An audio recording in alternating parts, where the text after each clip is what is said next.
بسم اللہ الرحمن الرحیم۔ السلام علیکم۔ ہجرت کا پہلا سال اور 3 جان نثاروں کی وفات۔ اس سال حضرات صحابہ کرام میں سے نہایت ہی شاندار اور جان نثار حضرات نے وفات پائی، جو در حقیقت اسلام کے سچے جان نثار اور بہت ہی بڑے معین مددگار تھے۔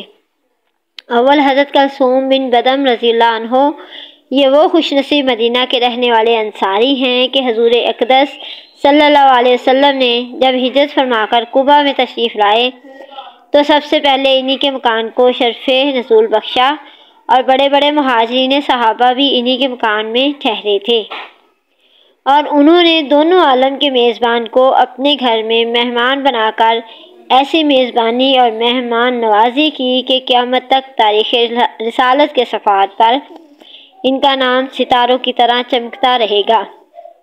دوسرے حضرت براء بن معرور انصاری، یہ وہ شخص ہے کہ بیعت عقبہ ثانیہ میں سب سے پہلے حضور صلی اللہ علیہ وسلم کے دست حق پر بیعت کی، اور یہ اپنے قبیلہ خزرج کے نقیبوں میں تھے۔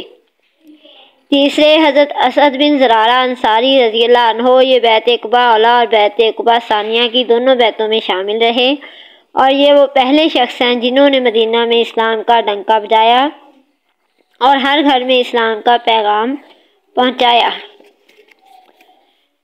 جب مذکورہ بالا تینوں معززین صحابہ نے وفات پائی تو منافقین اور یہودیوں نے اس کی خوشی منائی اور حضور صلی اللہ علیہ وآلہ وسلم کو طعنہ دینا شروع کیا کہ اگر یہ پیغمبر ہوتے تو اللہ تعالیٰ ان کو یہ صدمات کیوں پہنچاتا۔ خدا کی شان کے ٹھیک اسی زمانے میں کفار کے 2 بڑے ہی سردار بھی مر کر مردار ہو گئے۔ ایک عاص بن وائل سہمی، جو حضرت عمرو بن العاص صحابی رضی اللہ تعالیٰ عنہ فاتح مصر کا باپ تھا۔ دوسرا ولید بن مغیرہ، جو حضرت خالد سیف اللہ صحابی کا باپ تھا۔ روایت ہے کہ ولید بن مغیرہ جان کنی کے وقت بہت زیادہ بے چین ہو کر تڑپنے اور بے قرار ہو کر رونے لگا اور فریاد کرنے لگا۔ تو ابو سفیان نے پوچھا کہ چچا جان، آخر آپ کی بے قراری اور اس گریہ زاری کی کیا وجہ ہے؟ تو ولید بن مغیرہ بولا کہ میرے بھتیجے، میں اس لیے اتنی بے قراری سے رو رہا ہوں کہ مجھے اب یہ ڈر ہے کہ میرے بعد مکہ میں محمد صلی اللہ علیہ وسلم کا دین پھیل جائے گا۔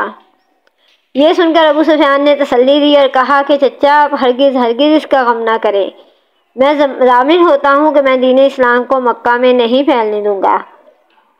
چنانچہ ابو سفیان اپنے اس عہد پر اس طرح قائم رہے کہ مکہ فتح ہونے تک وہ برابر اسلام کے خلاف جنگ کرتے رہے، مگر فتح مکہ کے دن ابو سفیان نے اسلام قبول کر لیا اور پھر ایسے صادق الاسلام بن گئے کہ اسلام کی نصرت و حمایت کے لیے زندگی بھر جہاد کرتے رہے، اور انہی جہادوں میں کفار کے تیروں سے ان کی آنکھیں زخمی ہو گئیں اور روشنی جاتی رہی۔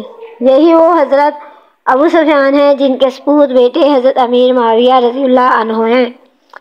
اسی سال یعنی سن اول ہجری میں حضرت عبداللہ بن زبیر کی ولادت ہوئی۔ ہجرت کے بعد مہاجرین کے یہاں سب سے پہلا بچہ جو پیدا ہوا وہ یہی حضرت عبداللہ بن زبیر ہیں۔ ان کی والدہ حضرت بی بی اسماء، جو حضرت ابوبکر صدیق کی صاحبزادی ہیں، پیدا ہوتے ہی ان کو لے کر بارگاہ رسالت میں حاضر ہوئیں۔ حضور صلی اللہ علیہ وسلم نے ان کو اپنی گود میں بٹھا کر اور کھجور چبا کر ان کے منہ میں ڈال دی۔ اس طرح سب سے پہلی غذا جو ان کے شکم میں پہنچی وہ حضور اکرم صلی اللہ علیہ وسلم کا لعاب دہن تھا۔ حضرت عبداللہ بن زبیر رضی اللہ عنہ کی پیدائش سے مسلمانوں کو بے حد خوشی ہوئی، اس لیے کہ مدینہ کے یہودی کہا کرتے تھے کہ ہم نے مہاجرین پر ایسا جادو کر دیا ہے کہ ان لوگوں کے یہاں اب کوئی بچہ پیدا نہیں ہوگا۔